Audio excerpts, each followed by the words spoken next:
Hey, welcome to Q&A Thursday. Fantastic to have you here.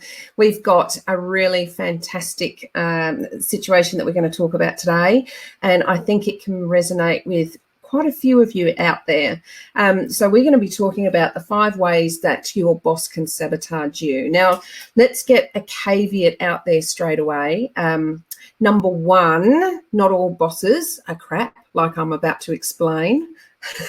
And number 2, this might not be your current boss, but it might be somebody you've had in the past that you can go, yes, that person was like that, or you might see somebody that's going through this. So we're going to talk about the 5 common ways that boss is going to sabotage you, and then what you can do to sort of counter that, because it's going to be really important to make sure that you can not have that situation happening for you. All right. So we are going to make sure that we can be seen and heard. So can we please put down the bottom right-hand corner of your screen that you can see and hear me? And that would be absolutely fantastic. So as I said, what we're going to talk about today is the 5 ways, or the 5 common ways that your boss can sabotage you, especially if they're a power-hungry, narcissistic person who doesn't want to see you succeed, because then it jeopardizes their power. And that's always something that's not nice, when you have to deal with that sort of situation. So if you can see and hear me, if you can just put in there in the comments that you can see and hear me, and then I will keep going and we will get onto it, because we've got some great things to share today. I actually came across this situation on quite a few occasions, and I actually not only got the point of view of the people that were working underneath one of these bosses, but I actually got to speak to the bosses as well. And let me tell you that where this is coming from mainly is from a place of fear. So they feel fearful that that they will be found out of having not as much knowledge as they should. They are fearful that people will think they're not doing a great job. And it's all built around fear of them losing power or getting losing face or anything like that. So it's from lack of self-esteem, lack of self-confidence that this comes. So it's all a big facade and a big, bravado that they put on to try and make themselves feel better, which is not the right behaviors, but it's coming from a place that isn't meant to be vindictive, but it's just really, really fearful for them to do anything else. So it's just a matter of teaching those people and trying to get them the right resources and training to be able to build their self-awareness and let them see all those blind spots of how they're impacting other people. Because obviously it's horrible, absolutely horrible, when you have to work for a boss like this. All right. Okay, so can people see and hear me? All right, Tony's online. Well done. Hi, Tony. There's a few more out there. All right, some lurkers. Fantastic. All right, so we're going to begin. All right. Okay, so remember, if you've ever had a boss like this, these are really good teachers to show you what not to do. Okay, so this used to be the norm many, many, many years ago, where bosses were power hungry and they were competitive and they were aggressive and all those sorts of things that are really not conducive to a brilliant working environment.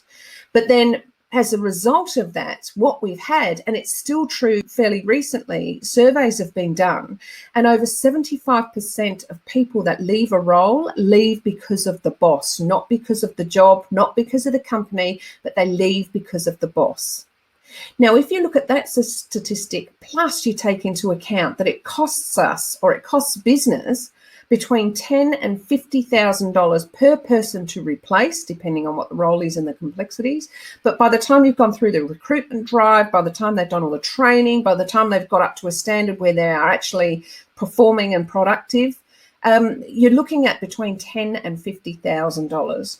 So if you're losing people out the door because you have a really poor boss or a poor leader in that position, and then you have to try and bring the new people in, it's costing the company thousands and thousands of dollars.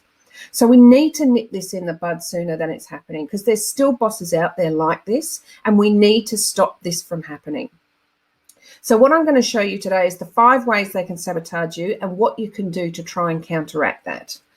All right, so number 1. So actually, I'm going to share my screen share with you, and we will go through it.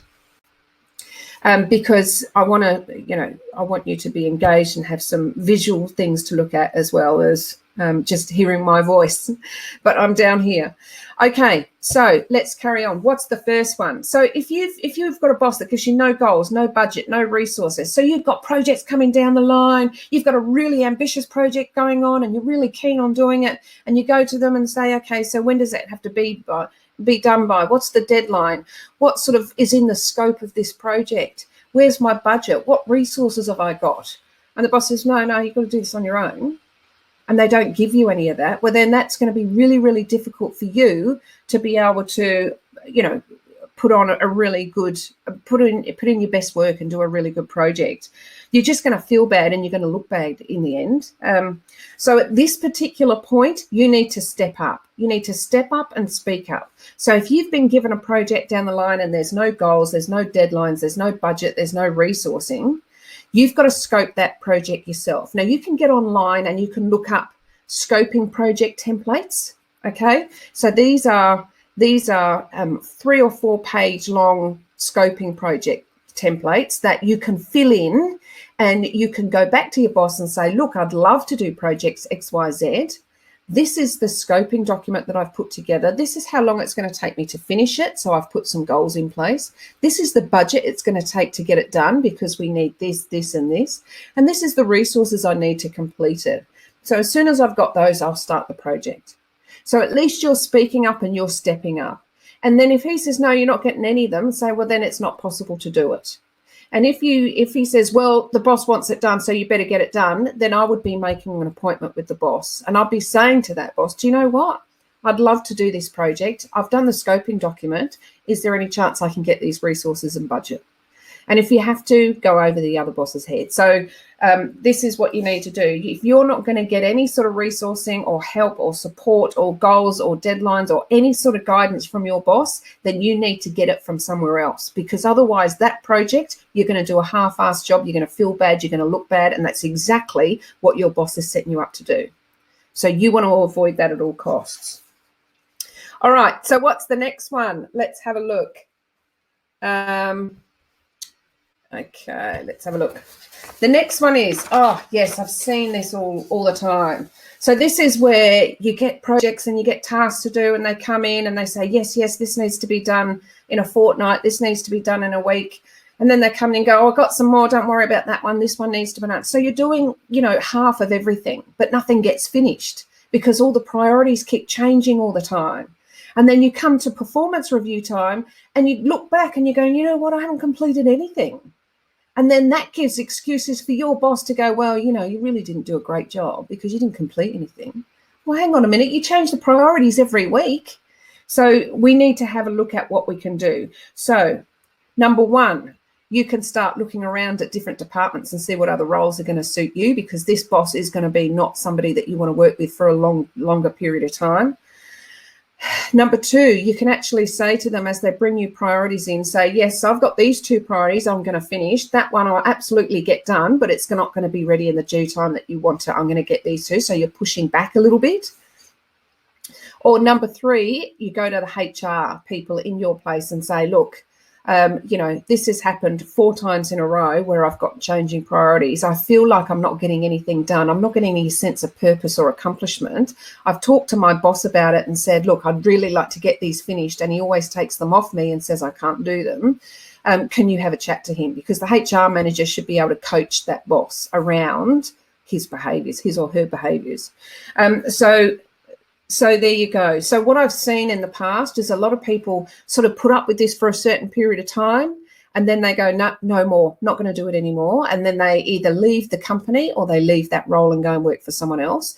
And then, after a while, that boss's reputation gets learnt around the place and they don't stay long in the company. But however, it's still going to damage you for the time that you're there. And if you've got greatness and if you've got innovation, if you've got creativity and all those sorts of things that are brilliant to have in the workplace, but you're getting squashed down by this person because they keep changing your priorities, they never let you finish anything, well, then you need to stop it right there and then. And you need to, next time he comes in the door with a task, say, I'd love to do that, but I'm going to complete this because this due date is the end of this week and I need to get this done. And if he says, no, don't worry about that, say, no, I've already put in 2 weeks worth of work on this. I'm not going to drop it. This needs to be done. So you need to push back a little bit. Now they're going to arc up and get, a bit crappy about it, and that's okay. What you need to do is have that robust, really crucial conversation with them to say, look, I know that you keep coming in with new priorities, but you need to give me a chance to finish the old ones. Otherwise, I'm going to get to the end of the year and I'm not going to have anything completed, and I'm not going to get the sense of purpose and accomplishment that I need to keep me engaged. So it's great you bring a new task and I welcome them, but let's make sure that we can prioritizing them accordingly so that I can finish them on time. There's nothing wrong with you having that crucial and very important conversation with your boss. And then when you get back to your desk, record that you've had that conversation, the date, the time, and also what you said to them and what sort of projects you were talking about. Then it happens again. You have another crucial conversation. When you've got 3 and 4 under your hat, go straight to HR and go, look, we've had these conversations. It's not working. It's still happening. What can I do? What support can I get from you? And see what happens, because this is not on. Okay, what about the third one? So talk negatively behind your back. So I've seen this happen a lot of times too, and it's not good, especially when somebody is in a position of authority and then they're talking crap behind your back. It's just, no. Anyway, so what you need to do is nip that in the bud straight away. So if you know your boss is talking, trash talk behind your back to people, you need to go to see those people and sort of say, look, this is going to happen to all of us. This person is always going to be doing this unless we put a stop to it. The only reason that person is doing that is because they're getting encouragement from others by others listening. If someone turned to that boss and said, look, your opinion is really your opinion and it's none of my business. So what you think about other people, you keep to yourself. Feel free to keep them to yourself. I'm not interested in hearing them. If someone could say that to them, then all of a sudden it's not so cool to talk about people behind their back. So when you need to banty together with your peers and sort of say, look, let's have each other's back. And when he starts talking trash talk about any of us, let's turn around and say, do you know what? Your opinion of me or anyone else is none of my business. So feel free to keep it to yourself and walk away. Nip it in the bud really, really early. You're not listening to that stuff. You're not going to encourage that stuff. It's just really, really poor behavior. So try and do that if you can. And then you need to have a crucial conversation at some stage. All of these lead to some crucial conversations, because the fact of the matter is you don't want to leave a really good role because of a crappy boss without trying to fix it. Right? You're not going to fix that person, but you can try and fix the relationship by letting them know there's only certain things you're going to put up with. Have a crucial conversation about, oh, look, Sally came and told me that you had a go at her about me with regards to that project XYZ. Can you tell me what that was all about? And if you've got an issue with me, I'd love for you to take it up with me rather than talk to other people. It's okay for you to have that conversation, because ultimately there's a bit of slander going on there. So you can nip that in the bud. All right. So the next one we've got here, setting you up to fail in public. So this is horrific if you've ever been on the receiving end of this, or, if you've been given a presentation to a certain audience and then all of a sudden this different audience comes in the room and you go, oh, I wasn't expecting this. Or, you're asked questions that you knew that you didn't think would get asked. If you're getting set up in a public place, that's really vindictive of your boss to do that. And so what I want you to do, if you have a very low trust for your boss, if your boss has proven that they are quite vindictive in the past, and then all of a sudden they give you a presentation or assignment to do and to be able to present it in a public place, then you need to do your due diligence. And I know it sounds like repetition or double handling, but you need to go back to the people that you're presenting to, whether that's the executive group, the leadership group, another team, whatever it may be, sales team, whoever, and say, hey, we're doing a presentation next Thursday on blah, blah, blah. Is that what you're expecting? What are you expecting from this? and then get the information from them. So don't just rely on what your boss is telling me, because ultimately they'll be quite happy to see you fail in public. So you need to do your due diligence and make sure you get all this stuff sorted. And if you do that a couple of times, the boss is going to start to pull back and go, well, this is not working. I'll have to find a different tact. It's not going to help with regards to his long-term behaviors, but it'll stop you looking like a tool in public. So again, what I want you to do with that is make sure you do your due diligence. Go and speak to the people you're going to be presenting to if you get a chance. It can be a telephone conversation. It can be whatever you like. It needs to be done so that when you walk in that room, there are no surprises. Okay.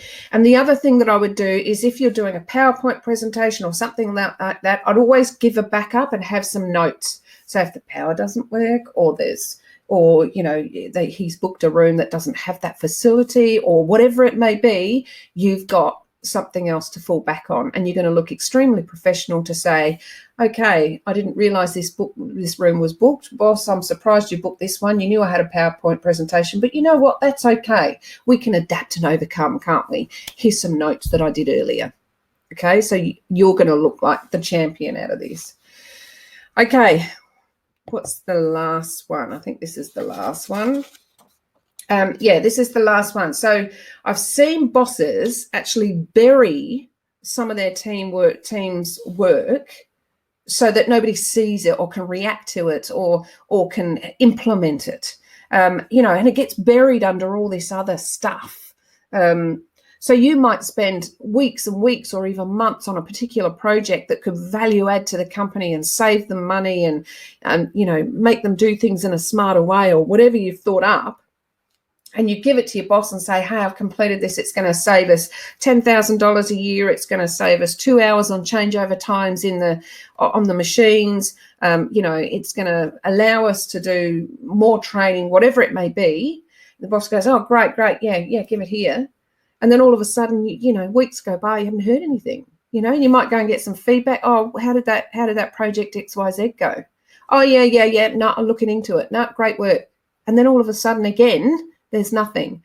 So they bury it, hide it, make sure that nobody sees it, because there is a fear that you will outshine them. They have this fear that, oh my God, I can't have anyone on my team outshine me, because then my boss might think that I can't do my job properly because somebody's better than me. So then they will squash you, they will hide it, they will bury it, they will make sure, or even worse, they will take your name off it and put their name on it and claim it as their own. Which is even worse. But anyway, so I've seen all these things happen before. I've seen these behaviors. But ultimately, the scary thing about it is it absolutely destroys the people that they're doing it to. So I'm just going to stop this slide presentation. So if you've been in that situation where you've had a boss who has used all these behaviors, they've not given you goals, they're changing your priorities all the time, they're setting you up to fail in public, they bury your work or they claim it as their own, they're doing all these things to undermine you because they're scared about you, they're talking negatively behind your back, all these things, then what it does, it destroys you in that working environment. And it's not a sustainable place to be, because what you'll find is you're getting lower and lower and lower in self-esteem, in wanting to be there, and engagement, in all those sorts of things will be chipping away until what you find is your mental health is suffering, you're stressed out, you're taking it home and taking out on your family and friends because you're so depressed, you love your role, and you really, not only are you depressed, but you're angry that this person has changed the whole dynamics and made you feel like crap. So you need to try and do something about it and make it work for you. All right. I think that's about it. So how did we go? Have you got any questions with regards to a crappy boss that you might have had in the past or one that you've got now? Or is there any questions on anything that we've shared today?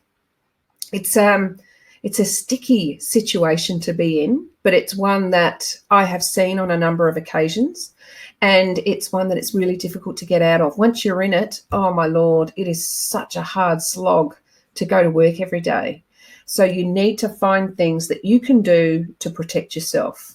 If you don't trust your boss, do your due diligence. If you're having those crucial conversations, make sure you record them down somewhere that you know where they are. Record when you had the conversation, the bullet points of what was in that conversation, some quoted remarks of what that boss might have said back to you, and then and make sure you keep those sorts of things, because those sorts of things are going to be used as evidence later on if we have to go into mediation, or if you're going to go into some other sort of formal disciplinary road down the track, which inevitably these sometimes go down. So it's really, really important to do that. All right. So no questions. If you've got any questions, please feel free to ask them now. It doesn't have to be about this particular topic. If you've got something else that you want to ask us, then feel free. Just chuck it in there and we will have a chat about it. All right. Okay. So Tony's all good. Excellent. Everyone's all good. All right. All right. No, everybody's all good. Okay, fantastic. So, as I say, enjoy the rest of the week. Hopefully you don't have a boss like this. There's lots of great bosses out there, and you guys are going to be great bosses too, because you can see all this. You can see how wrong it is, how it impacts others really in a negative way, and you're going to do things differently. So we are going to weed these people out of the system at some point. We just have to work with it to protect ourselves while they're still in. So without further ado, thanks everybody for joining me today. Fantastic to have you here. If you've got any questions that you think about afterwards, go to the email ask@teamleadertoolkit.com, send your questions through. We'll make a webinar out of it, or we will get back to you within 24 hours of your email, or both. Ultimately, you can get onto the Facebook page too, and obviously replay this. This will be on the unlocking portal for replay, or you can go to the YouTube channel and watch it there. All right. So without further ado, thank you so much for your time, and we will see you bright and early next Thursday. Take care, everyone. See you. Bye.